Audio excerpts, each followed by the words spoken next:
en welkom bij een nagelnije aflevering van het Politbureau, het politieke programma van Omroep Friesland. Ons gast is Lutz Jacobi en we praten met haar over de teleurgang van de Partij van de Arbeid. Het wordt de moeder aller nederlagen neemt. De vrije val van de Partij van de Arbeid. Van 38 naar 9 zitten in de Tweede Kamer. Hoe had dit zaken? Wat met de partij nou? En wat binnen de kansen van de PvdA voor de raadsverkiezingen die in november in een tal Friese gemeenten houden worden? Lutz Jacobi zal dan naar alle gedachten de PvdA-karren in jou loeken. En Lutz Jacobi is hier in het Politbureau. Welkom, mevrouw Jacobi. Ja, de vraag is toch wel gerechtvaardigd. Hè? Is de Partij van de Arbeid op sterren naar de? Nou, de sociaaldemocratie is zeker net op sterren naar de. De vraag is de Partij van de Arbeid? Nee. Dat beleef ik het net, ik het zo maar zeggen. Je zult wel zeggen op basis van de uitslag van de verkiezingen van verleden weekend. Ja, zo'n gigantisch zit de partij natuurlijk nooit verlend. Daarom? Op zeg maar, coalities hebben we eens een keer zo'n dreun gekregen. Maar de partij alleen nog zeker net. Maar de sociaaldemocratie is net de eerste in Nederland. Maar zit ze dan wel goed bij de Partij van de Arbeid? Of mij naar de SP? Of GroenLinks? Ik denk dus eerst even van wat gebeurt er eigenlijk in Nederland? In mijn beeld is dat is al fjouwer hier. Iedereen die luisteren kennen en die dingen zucht en tussen de meesten is een hele grote groep. Die wie des duivels tot Partij van de Arbeid uiteindelijk maar de VVD-regering gaan. Dat soort zagerijn, dat zit er al fjouwer hierin. Maar dit daarvoor eigenlijk ik al, hè? Ja, daarvoor ik wel. Maar goed, dan is het dan natuurlijk weer een hele opleving. Het Samsung nog voor een oplevingsvraag, maar eigenlijk wie de delgong al inzetten bij de Partij van de Arbeid. Ja, ik denk dat liberale, neoliberale is, maar daar zit al wel een heel dik zagerijn. Aan de andere kant, de mensen die daar klagen, die gaan soms wel op liberale partijen stemmen. Dat is D66, GroenLinks zit ik zeker liberale kanten. Dat is ook al prima. Maar dat zagerijn, dat zit er diep in. En heel vaak hebben mensen gezegd, ja, meisjes is het dan wel eens van, nou, zolang het stoders is, dan zou ik nog op die stemmen. Maar dan ben ik net meer van de PvdA. Maar je niet zo slim verwachten dat het nog gebeurd is? Ik denk, ik zelf hopelijk zou zeggen dat we op ongeveer 15 hengeblozen zijn. Er weer de pijlen steeds tollen, veertje en zo. Nou, ik dacht, het een beetje mooi zit. Het gekke weer op Strutten, weer er helemaal de sfeer net zo verkeerd. Nee, dat jij heel vaak de campagne weer goed voor de Partij van de Arbeid. Nou, ik weet niet dat de campagne goed weer, maar op Strutten weer de sfeer in de voet net verkeerd. Ja. En ik heb zelf het beeld, dus dat zag er erbij. Die verkiezings van Asscher en Samson, die hebben zeker ik in goed dingen. Heel het start. En ik denk dat er gewoon 4 jaar hier lang, er zijn technocratisch verschillen voor islam, goede besluiten dan. Maar meesten binnen daar net in mijn oom. En dat is volgens mij dodelijk. Maar toch, kijk, ze is een Partij van de Arbeid. Vroeger weer een arbeiderspartij. Ja. Nou, de arbeiders zijn bij de SP. Middenklasse, even chargerend GroenLinks, et cetera. Waar staat de Partij van de Arbeid nog voor? Hier misschien ik liek als het CDA. Ik wat meer opscholen maar richting die populistische kant? Ik denk dat een van de dingen is, dat de doelgroep net meer scherp is. Maar wat volgens mij ook heel erg speelt, is dat we zitten net meer in de haarvaten van de samenleving.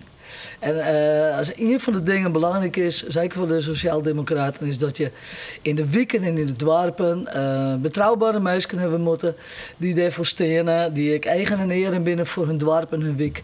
En die op het moment dat er weer verkiezingen binnen, zeg maar, ja, ik de dragers binnen van dit idee. Waar wij voor stenen is natuurlijk dat de mensen in deze samenleving mooi komen moeten. Er binnen in de oude 4 jaar hier, waar de uitkeringen op niveau houden. De AOW is op niveau blijven. De topinkomens binnen onpakt. Dat zijn allemaal dingen waarvan je zegt, nou ja, dat hier ik wel heel ooskent.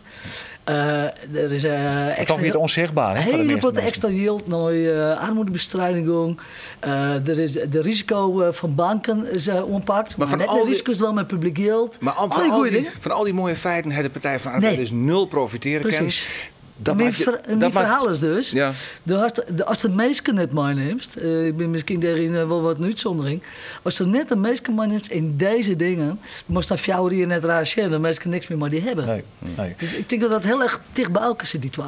Plasterk soort mooi GroenLinks fuseren. Dat zou een oplossing bieden. Ja. Misschien om bij die meesten mooi te nemen die je nou net mooi nemen. Wat vind je ervan? Vond ik wel bijzonder. Toen Plasterk en ik beide mooi in dan die leiderschapsverkiezingen, wie ik de enige voor linkse samenwerking. Ik denk, links samenwerken, daar wordt al heel lang op praat. Ik ben er zelf hartstikke voor. Maar het komt er maar nooit van. Het komt er maar nooit van. De Lloyd, dat denk ik aan alle... Maar samenwerking of fuseren, hè? Ik vind, begin alsjeblieft dan snel met samenwerken, maar dat vind ik al heel lang. Los van deze uitslag. Fuseren net? Als het kan wel, maar dan moest altijd eerst, denk ik, met elkaar moest vertrouwen in elkaar krijgen. Ja. Het heeft al zo lang, we kunnen erover praten. Ik zou zeggen, neem het goede voorbeeld en let op machine. Beginnen met mij. Laten we even naar Ljout in. In november krijgen we onder andere in Ljout en per oren weer in de gemeenten hebben riedsverkiezings. Joost zult de Partij van de karre hier in Ljout. Mogelijk Loek, is het al? Ja, mogelijk, dat zo is goed. Ja, het is nog heel net 100%. Waarom net eigenlijk? Een soort schimmenspel, ja. Het bestuur mijn lijsttrekkers aanbod hebben ze mij om, want ik ben maar de enige. Ja, waarom moet dat dan zo lang door hier? Ja, dat zit nou in het hele verhaal van wie komt er al hier op lijst en wie wordt niet meer in. Ik heb het idee dat het, ik hoop dat het rond heel april wel duidelijk is. Maar je bent nog steeds in voor het ja, lijst natuurlijk. Ik vind me verantwoordelijk dat die partij weer op kaart komt. En hoe wil je dat je het man? Ja, nou, ik zou kijken al met in de haarvaten van de samenleving. Het gaat net alleen om waar je alle keer wollen aan grote plom. Maar ik ben heel erg van de politiek. Luister naar de meisjes. Maar ik zeg maar, het beste eruit heel je. Weten wat er speelt. Ik weet wat de meisjes docht. Als je bepaalde besluiten neemt. En ik vind dat vissen te min. Dus daar zou ik zeker voorop in. Er lijkt een enorme les op je schouders. Hè? Ja. Bij de verkiezingen van verleden week wie de Partij van de Arbeid vanuit de grootste partij van Ljout, nog maar de zonde partij van Ljout. Als het erop vertaalt. Als het erop vertaalt naar de zetelverdeling hier in de Ljouterie. Luts maakt alles goed, maatje. Ja, dat is wel een hele grote last op mijn schouders. Aan de andere kant denk ik van ja, je moet er gewoon relaxed in zitten. Maar zit je dat dan? Ik zit er zeker relaxed in. Ik ben blijmoedig. Ik sneur naar de leidraad West. Ik vind ja, gewoon, als je dit verliezen, zorg het als gewoon een dikke tik. Van, dat je het net goed doet. En het is denk ik juist wel een uitdaging om lokaal te letten. Ben het ook nog wel steeds een partij die wel in een hele protte historie en ik in de samenleving zijn plak had. Als ik ben heel wat door de week geweest met de campagne. Dan krijg je gewoon allerlei verhalen, mensen twijfelen. Maar er moet wel een hele prot in geïnvesteerd worden. Je denkt dat je het wel opredden kan. Als ik Anita Andriessen in 2007 met de provinciale statenverkiezingen in haar eentje die. Maar zie je hier dan in Ljouwert bijvoorbeeld? Lietse Lijntjes, Paul GroenLinks. Ja. Vierne Lofts. Ja. Jouw zie je daar geerwerking aan toen jou luidt? Hoe dan? Nou, zeker op hun in gesprek te gaan. Te zien welke punten wij met elkaar tillen kennen. Die gesprekken die binnen de nauwe zijn nog niet al wel eens even. Ja. Wil je dan wethouder, als het ooit zo vier komt? Ja, dat is nog iets. Ik denk dat trouwens in die partij, ik wil iets in zo'n factiek, houd daar eens mee op.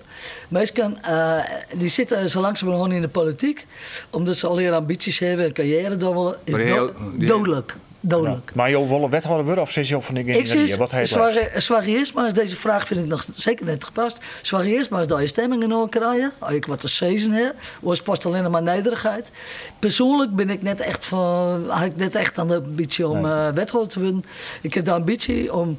Ja, en Luik is altijd mijn voorbeeld. Ja. In Luik binnen in alle plakjes van die stad is nog samenhang met de Sociaaldemocraten, het ziekenfonds. Die hebben ook nog informatie. Wat er maar de partij aan de hand is. Alle mensen komen dat even te weten. Door al die eigen en eren van die partij.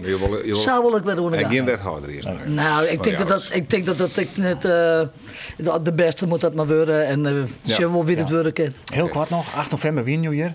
Toen zei je, het hing ik van mijn nieuwe baan al. Heel kwart antwoord. Je hebt een nieuwe baan. Welke? Ja, ik heb zelfs 2.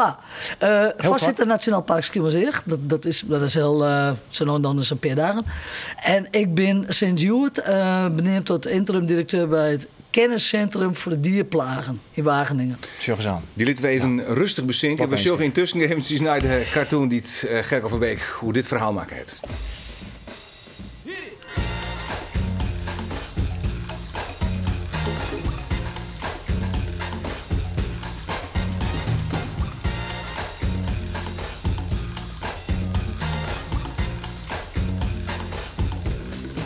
Het spul, het winkeltje van Lutz Hebbel, dat zien we dan inderdaad in november zien.